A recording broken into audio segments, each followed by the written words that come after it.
Bonjour à tous, aujourd'hui on va tester le Visiophone de chez EasyWiz, le HP7, mais cette fois-ci le HP7 Pro. Et oui, c'est leur évolution. Je vous avais testé le HP7 normal dans une vidéo il y a quelques mois et maintenant on passe au Pro et vous allez voir, il y a pas mal de choses qui changent et aussi il y a quelque chose qui sort un peu du lot. Je vous en dis pas plus, je vous en parle juste après l'intro.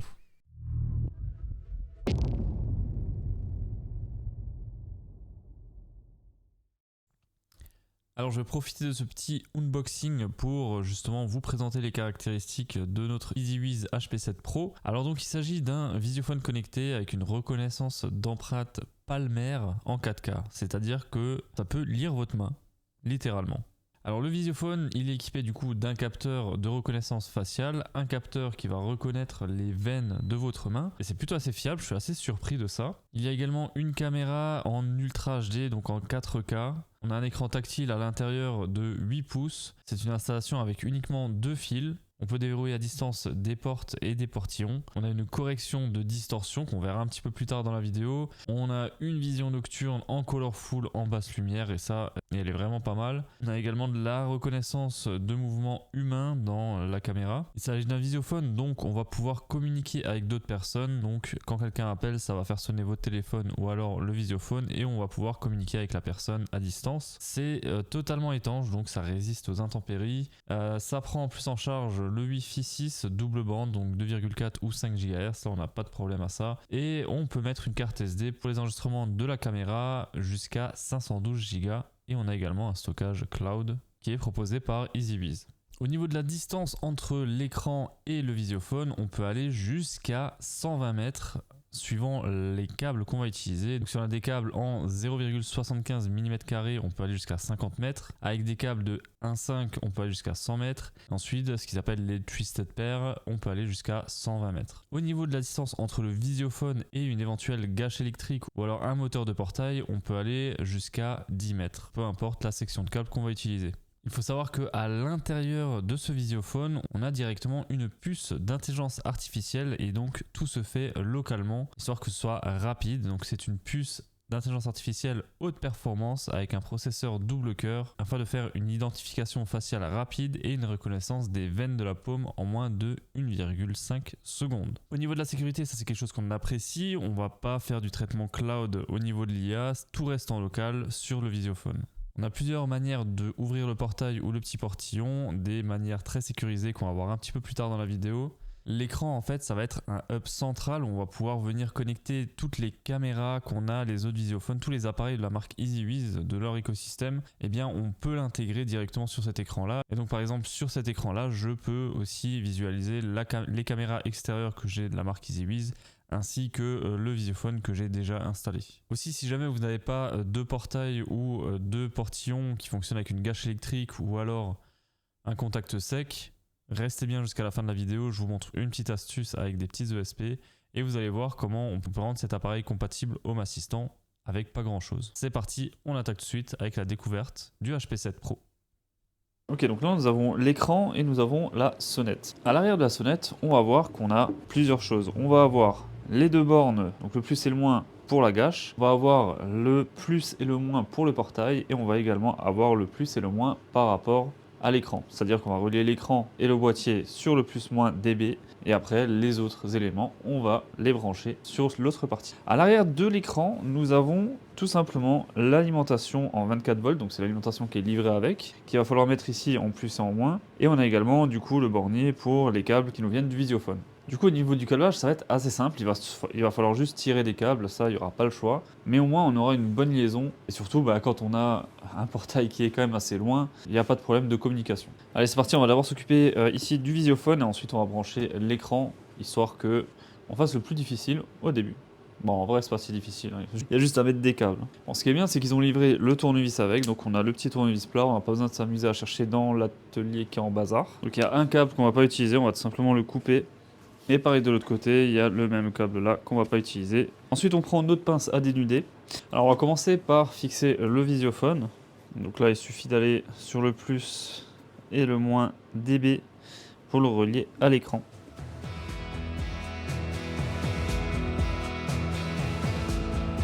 Alors faites bien attention, le bornier il a l'air assez fragile, donc je vais pas trop forcer dessus.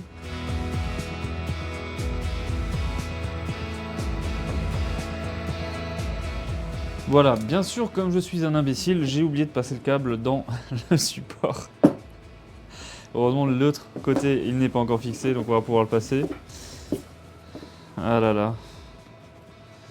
Heureusement que je n'ai pas passé le câble dans le mur déjà. Ensuite, on va le fixer directement sur l'écran. Ouais, je sais ce que vous vous dites. Il a encore pas passé les câbles à travers le cadre. Ouais, vous avez raison. Vous avez raison. On va pas le fixer de toute façon. Là, c'est juste pour faire un essai. Donc on va pas le fixer, on va juste le poser comme ça. Good. Maintenant, on a ce petit adaptateur là. Et on a cette petite alimentation là. Donc là, l'alimentation, vous avez une sortie en jack. Et là, pareil, vous avez l'entrée en jack. Et du coup, les deux petites parties qui vont aller ici sur le plus et le moins. Alors là, par contre, il va falloir faire attention aux couleurs de câble. Bien mettre le noir sur le moins et le rouge sur le plus, comme c'est présenté là en fait, tout simplement. On va entrer ça là-dedans et on va serrer le bornier. Voilà, on a alimenté l'écran, maintenant on a alimenté également le visiophone et on va déjà l'allumer pour voir si ça fonctionne bien. Voilà, donc là on voit que c'est alimenté, on a le clavier, tout ça qui est allumé, toutes les lumières qui sont allumées et ici on va pouvoir choisir la langue, on va prendre du français. Là on va se connecter au réseau Wi-Fi, donc dans mon garage c'est OpenWRT. Donc voilà, là il est en train de le rejoindre. Voilà, maintenant il est temps de scanner le QR code avec le téléphone. Et donc à partir de maintenant, on va passer sur la caméra qui est là en haut, parce que j'ai besoin de mon téléphone pour le QR code.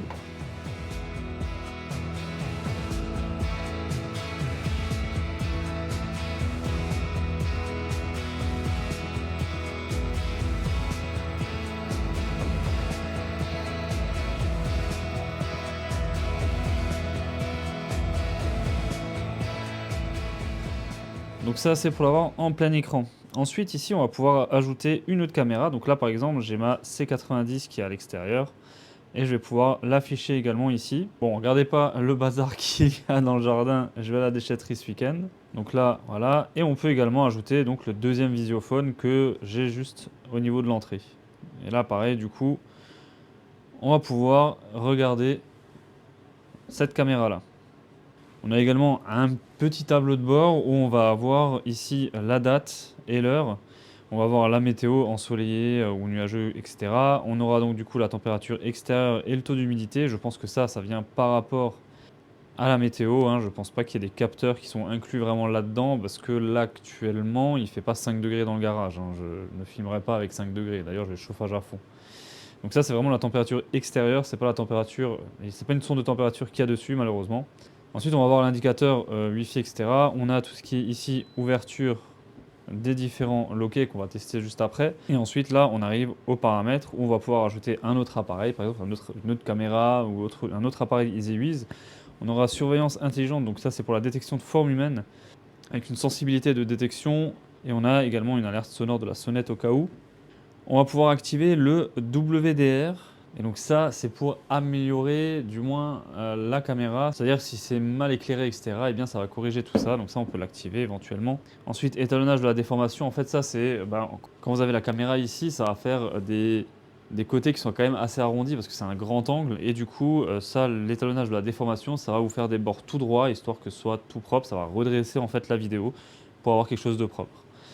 Ensuite, on a la luminosité de l'écran, le délai de verrouillage automatique de l'écran, la vision nocturne en couleur ou alors en noir et blanc.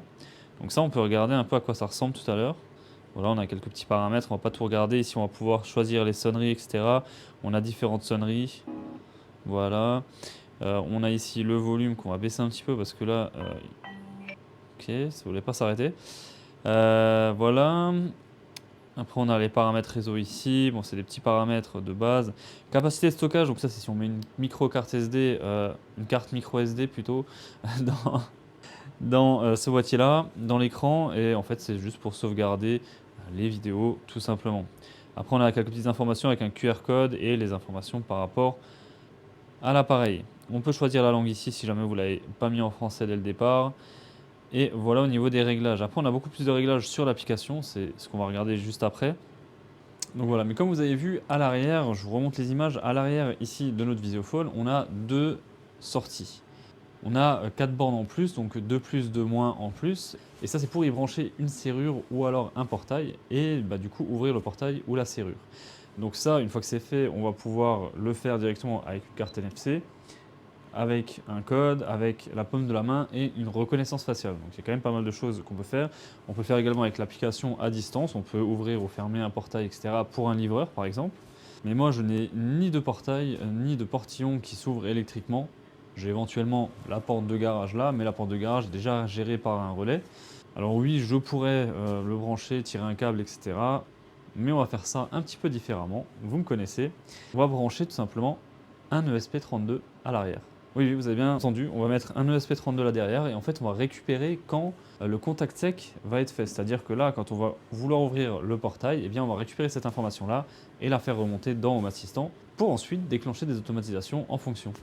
Et oui, parce que malheureusement, et ça je trouve vraiment dommage, j'ai vraiment hâte que la marque se bouge un peu là-dessus, ce n'est pas compatible Home Assistant. La plupart de leurs appareils ne sont pas compatibles Home Assistant, mis à part les caméras qu'on peut intégrer avec un flux RSTP ou un OnVIF. Mais tout ce qui est ici appareil, on ne peut pas récupérer les informations. Et ça, je trouve extrêmement dommage de ne pas pouvoir intégrer ça dans Home Assistant. Donc s'il vous plaît, EasyWiz, faites quelque chose pour Home Assistant, je vous en supplie. Bon allez, on va tout de suite voir comment on récupère les informations d'appui sur les boutons d'ouverture de portail ou de gâche électrique. Bon alors retour au bureau, maintenant on va voir comment on va faire pour récupérer les signaux. Alors, déjà il faut comprendre ce que c'est ces deux petites choses, c'est tout simplement des contacts secs. C'est-à-dire que pour la gâche électrique et pour l'ouverture de portail, ça va faire tout simplement un contact sec. Ce qu'on appelle un contact sec, c'est tout simplement ce que fait un relais. C'est-à-dire, il va fermer un circuit ou ce que fait un bouton. Voilà, c'est plutôt un bouton, ça va être plus parlant. Et en fait, le bouton, lui, va fermer un circuit et laisser passer le courant, sans que lui fournisse du courant. C'est-à-dire que ça fait juste un pont, tout simplement. Et donc, on va utiliser ici un ESP32. Donc là, c'est l'ESP32 S3, c'est une carte de développement tout simple. Et on aura juste besoin de 3 fils. En fait, on aura un fil relié à la masse et ensuite les 2 fils pour les 2 impulsions. Donc on va brancher la masse d'un côté et on va ressortir de l'autre côté et venir ensuite sur un des pins. Et pareil pour l'autre, on va aller à la masse, tac, et de l'autre côté, on va ressortir ici. Ce qui fait que quand la masse sera reliée à ce pin-là, eh bien, ça enverra un signal à notre Home Assistant pour nous dire que là, le circuit est fermé. Et donc que quelqu'un a appuyé sur la touche. Donc pour faire ça, c'est plutôt assez simple. On va aller voir ça tout de suite sur l'ordinateur. Alors là, quand on est sur Home Assistant, on va aller sur ESP Home Builder. Et si vous n'avez jamais connecté votre appareil, vous faites New Device Setup, vous choisissez le nom et ensuite le port, etc. Bon, je vous ai déjà montré dans plein de vidéos ça. Et une fois que vous l'avez installé, eh bien, on va le modifier. Donc ça, c'est la partie que vous allez avoir de base déjà. Et après, Captative Portal, ici, ça, c'est la partie qui va s'occuper de la récupération d'informations. Donc ici, on a tout simplement 2 binary sensors, donc c'est des capteurs on-off. Pour la plateforme, on est bien sûr sur les GPIO. Les GPIO, c'est tous ces pins-là. Il faut impérativement utiliser le mode input pull-up parce qu'on n'a pas mis de résistance. Il faut toujours, et du coup là, ça va utiliser la résistance interne. On va inverser, histoire de dire que quand ça touche, eh bien c'est on. Et ici, on va mettre un petit délai pour pas qu'on ait, alors ça c'est vraiment pour éviter d'avoir des on-off, on-off, on-off, on-off, on-off tout rapide. Voilà, donc on met un petit délai. Parce que si on ne met pas ça, eh bien, on a des on et des off tout le temps. Tout le temps, même quand le circuit n'est pas fermé. Je ne sais pas si c'est un bug ou quoi, mais voilà, c'est la parade que j'ai trouvée pour que ça ne fasse pas ça. Et là, on fait exactement la même chose, pareil sur la plateforme GPIO. Donc là, j'aurai la porte de garage et là, ça, c'est la porte d'entrée. Du coup, moi, ce que je vais faire, c'est que je vais récupérer l'information là. Et donc, suivant, si j'ouvre le portail, eh bien, ça va ouvrir ma porte de garage qui, elle, est connectée à un relais on-off, qui est connecté à mon Home Assistant. Et ensuite, pour la porte d'entrée, eh bien, ça va ouvrir ma serrure connectée, tout simplement. Et donc, c'est la serrure switchbot que je vous avais montré dans la vidéo là que je vous affiche. Voilà. Donc ça, on n'a plus qu'à le téléverser sur la carte. Et ensuite, on va aller brancher ça sur notre visiophone. Bon, du coup, j'ai pas de multimètre. Alors, j'ai fait un petit bricolage. En fait, je voulais savoir est-ce que ça envoyait du 12 volts parce que je voyais du plus et du moins, je comprenais pas trop du coup. Si c'est un contact sec, en fait, il n'y a pas de plus et de moins. Donc du coup, j'ai branché un petit ventilo en 12 volts sur les pins et du coup là, quand je mets sur la serrure, eh bien effectivement, je vais le lancer et le ventilo tourne. Alors du coup, j'ai bien du courant qui sort de là, c'est pas juste un contact sec. Alors que l'autre à côté, le gate, lui c'est bien un contact sec, il n'y a pas de courant qui sort. Du coup, je vais uniquement pouvoir récupérer l'information du contact sec. Et pour ça, eh bien, avec un ESP, je vais pas vraiment pouvoir le récupérer comme ça. Ce sera pas très simple de le faire en tout cas. Donc, tant pis pour ça. Moi, de toute façon, j'ai juste besoin de ça principalement. Et l'autre, j'ai pas forcément besoin. Du coup ici on va bien se brancher comme ça et du coup le SP on va le brancher, donc ici mon gris c'est le ground, donc on va rebrancher aussi sur le gris, hein, comme ça on a ce qu'il faut, et le violet pareil on va le rebrancher sur le violet. Ce qui fait que là actuellement il n'y a aucun courant qui passe, c'est-à-dire les deux bandes là ne sont pas connectées, donc le contact est coupé, le circuit est fermé, enfin non, le circuit est ouvert du coup. Et là quand on va actionner ici, eh bien ça va fermer le circuit et du coup le courant va passer ici et donc on va avoir l'information sur le SP. Alors donc voilà, j'ai préparé mon petit ESP, on va le rebrancher, donc ça on avait dit que c'était le ground. Est-ce qu'on est bon? Ouais. Et ensuite on a ça sur le 10 on va mettre. Voilà, ensuite on va venir alimenter en USB. Et on va vérifier que ici tout est bon. On va allumer l'écran. Et on va voir tout de suite s'il y a tout qui pète. C'est bon, il n'y a pas de courant. J'avais bien fait mes branchements tout à l'heure. Bon alors voilà maintenant, quand j'appuie sur le portail, eh bien je récupère l'information sur mon ESP qui renvoie du coup sur Home Assistant. Et du coup avec un appareil qui n'est pas compatible Home Assistant, on a réussi à le rendre compatible plus ou moins sur Home Assistant, c'est-à-dire on a quand même des informations. Bon maintenant ce qui est dommage c'est que je ne peux pas récupérer l'information du lock. Ça, je vais essayer de creuser un petit peu, de trouver un moyen de peut-être récupérer ça. À voir.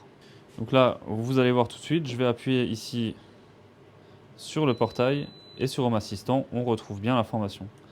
On va le refaire, donc on voit que le contact il est quand même assez long et à chaque fois on a un bip.